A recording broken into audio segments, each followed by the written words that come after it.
আমরা আজকে এখানে সমবেতভাবে একত্রিত হয়েছি। তার কারণ আমরা একবার নয়, আজকে নিয়ে 13 বার আমরা ডেপুটেশন সভা স্মারকলিপি সরকার দিতে চলেছি।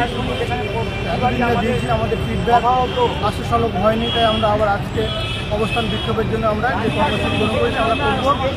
সরকারকে যদি আমাদের এই দাবি, আমাদের ন্যূনতম একটা ভাতা দেওয়া, আমাদের সাম্মানিক ভাতা যাতে দ্রুত কার্যকারী করেন এবং আমাদের স্বাস্থ্যসাথীর সঙ্গে স্বাস্থ্য বিমার সঙ্গে যুক্ত করেন এবং আমাদের পঞ্চায়েতে অন্যান্য কাজের সঙ্গে যুক্ত করেন। আর কিছু কিছু জেলা ব্লকে অঞ্চলে এখনও রাজনৈতিক যে অহিংসা চলছে সুপারভাইজারদের প্রতি বাদ দেওয়া, সেটা যাতে বন্ধ হয়, একটা লিখিত বা একটা অর্ডার যাতে পেশ হয়, এই দাবি নিয়ে আমরা এখানে এসেছি, যাতে কার্যকারী হয়। মাননীয় মুখ্যমন্ত্রীর কাছে আমরা এটাই প্রার্থনা করি, যাতে এটা আমাদের দ্রুত কার্যকারী করে। কত লোক হচ্ছে আজকে আমরা এসেছি 10 থেকে 15,000 লোক আমরা এক জায়গায় হয়েছি আমাদের দাবি নিয়ে। কারণ আজকে আমরা কমে এসেছি, আমরা টোটাল ওয়েস্ট বেঙ্গলে 50 থেকে 55,000 সুপারভাইজার আছি, ছেলে মেয়ে ধাপে ধাপে। আমাদের যেহেতু আজকে কর্মসূচি ছিল অবস্থান বিক্ষোভে, যেহেতু আজকে আমরা একটা স্টেজ আমার দেখা যাচ্ছে প্রতি ব্লকে 200-300 সুপারভাইজার আছে। আজকে 50 থেকে 60 জন প্রতি ব্লকে আসতে বলেছি। আগামীকালকে আবার 50-60 জন আসবেন, এইভাবে ভাগ করে, যার জন্য আমরা আজকে কম সংখ্যায় এসেছি। আগামী দিনে অনির্দিষ্টকালে আমাদের আজকে ধর্মঘট ছিল বা অবস্থান বিক্ষোভ ছিল, যার জন্য আমরা সংখ্যায় কমে এসেছি।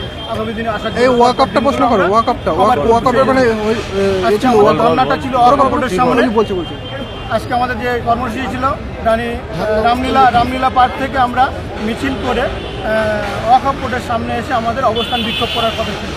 এমতো অবস্থায় প্রশাসন আমাদেরকে এই জায়গাটা বেছে দিলেন যে আপনারা ওখানে মিটিং করবেন, ওখানেই যা করবেন ওখানে ওয়াকআপ কোর্টের সামনে আমাদেরকে দিলেন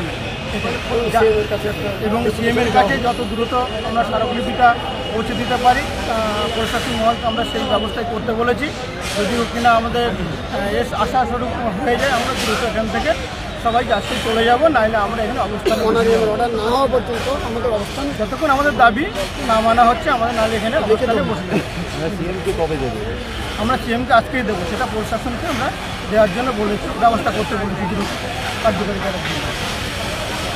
প্রশাসনের কাছে অনুরোধ করছি সেটা যাতে আমাদের দ্রুত এটা কার্যকারী এবং আমাদের ধর্না অবস্থান বিক্ষোভ যাতে একদিনের বেশি যাতে আরও বেশি দিন না হয়, আমাদের মাননীয় মুখ্যমন্ত্রী সেদিকে দৃষ্টি দেবেন, যাতে আমাদের অনারিয়াম স্বাস্থ্য বিমা অন্যান্য রাজ্য দিচ্ছে আমাদেরকে দেওয়া হোক এবং আমাদের স্বাস্থ্যসাথী আমাদের চালু করা হোক। দ্রুত যাতে কাজের শেষে টাকা পায়, তার জন্য যাতে আমাদের মাননীয় মুখ্যমন্ত্রী যাতে আমাদের নির্দেশনা দেখেন, সেই জন্য আমরা অনুরোধ করছি আমাদের মাননীয় মুখ্যমন্ত্রীর কাছে। Press the bell icon on the YouTube app